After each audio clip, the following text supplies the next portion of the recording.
Ikasyam na kabanata. Ang Diyos at ang mga Israelita. Ngayon, ako na mananampalataya ni Kristo ay may sasabihin sa inyo. Totoo ito at hindi ako nagsisinungaling. At pinapatunayan ng banal na Espiritu sa aking konsensya na totoo ang sasabihin ko.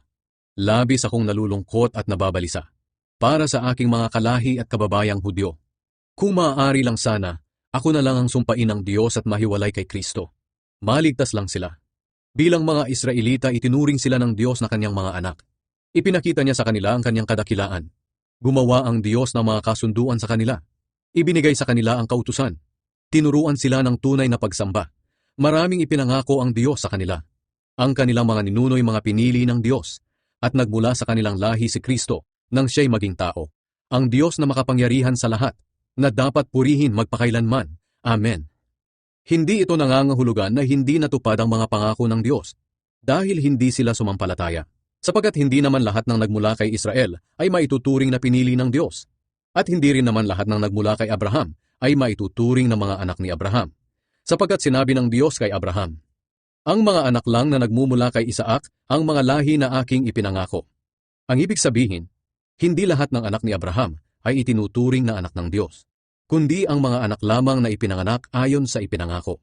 Sapagkat ganito ang ipinangako ng Diyos sa kanya, babalik ako rito sa ganito ring panahon sa susunod na taon, at magkakaroon ng anak na lalaki si Sarah. Hindi lang iyon, kundi nangyari rin ang ganoon sa dalawang anak ni Rebecca sa ating ninunong si Isaac.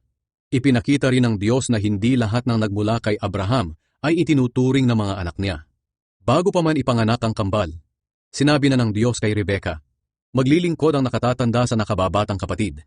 Sinabi ito ng Diyos noong wala pa silang nagagawang mabuti o masama, para patunayan na ang pagpili niya ay batay sa sarili niyang pasya, at hindi sa mabubuting gawa ng tao. Gaya nga ng sinabi ng Diyos sa kasulatan, minamahal ko si Jacob, pero si Esau ay hindi. Baka naman sabihin ng iba na hindi makatarungan ng Diyos. Aba hindi, sapagkat sinabi niya kay Moises, mahahabag ako sa gusto kong kahabagan, maaawa ako sa gusto kong kaawaan. Kung ganoon, ang pagpili ng Diyos ay hindi batay sa kagustuhan ng tao o sa paggawa niya ng mabuti, kundi sa awa ng Diyos. Sapagkat ayon sa kasulatan, sinabi ng Diyos sa Faraon, pinayagan kitang mabuhay dahil dito, para maipakita ko ang kapangyarihan ko sa pamamagitan mo, at makilala ang pangalan ko sa buong mundo. Kaya nga, kinaaawaan ng Diyos ang ibig niyang kaawaan, at pinatitigas niya ang ulo ng ibig niyang patigasin. Ang galit at awa ng Diyos. Maaaring may magsabi sa akin, kung ganoon, bakit pa niya pinapanagot ang mga tao sa kanilang mga kasalanan? At sino ang makakasalungat sa kanyang kalooban? Pero sino ka para magreklamo sa Diyos ng ganyan? Tayo'y mga nilikha lang ng Diyos, kaya hindi tayo makakapagreklamo kung bakit niya tayo ginawang ganito. Tulad sa isang gumagawa ng palayok, may karapatan siyang gawin ng putik ayon sa gusto niya. May karapatan siyang gumawa ng dalawang uri ng sisidlan mula sa iisang tumpok ng putik. Ang isa ay pang-espesyal at ang isa naman ay pangkaraniwan lang. Ganoon din naman ang Diyos. Nais niyang ipakita ang kanyang kapangyarihan at matinding galit sa mga makasalanan, pero minabuti niyang tiisin muna ng buong tiyaga ang mga taong dapat sanang lipulin na. Ginawa niya ito para ipakita kung gaano siya kadakila sa mga taong kinaaawaan niya, na inihanda na niya noon pa para parangalan. Ito'y walang iba kundi tayo ng mga tinawag niya, hindi lang mula sa mga Hudyo, kundi mula rin sa mga hindi Hudyo. Ito ang sinabi ng Diyos sa aklat ni Hoseas, ang dating hindi ko mga tao ay tatawagin kong mga tao ko, at ang dating hindi ko mahal ay mamahalin ko.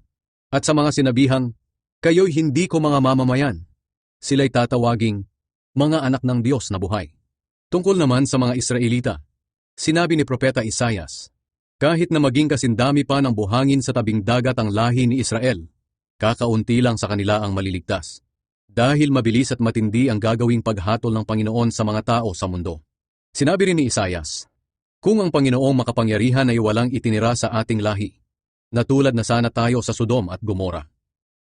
Ang Israel at ang magandang balita. Ano ngayon ang masasabi natin tungkol dito? Ang mga hindi Hudyo na hindi nagsikap na maging matuwid ay itinuring ng Diyos na matuwid nang dahil sa kanilang pananampalataya.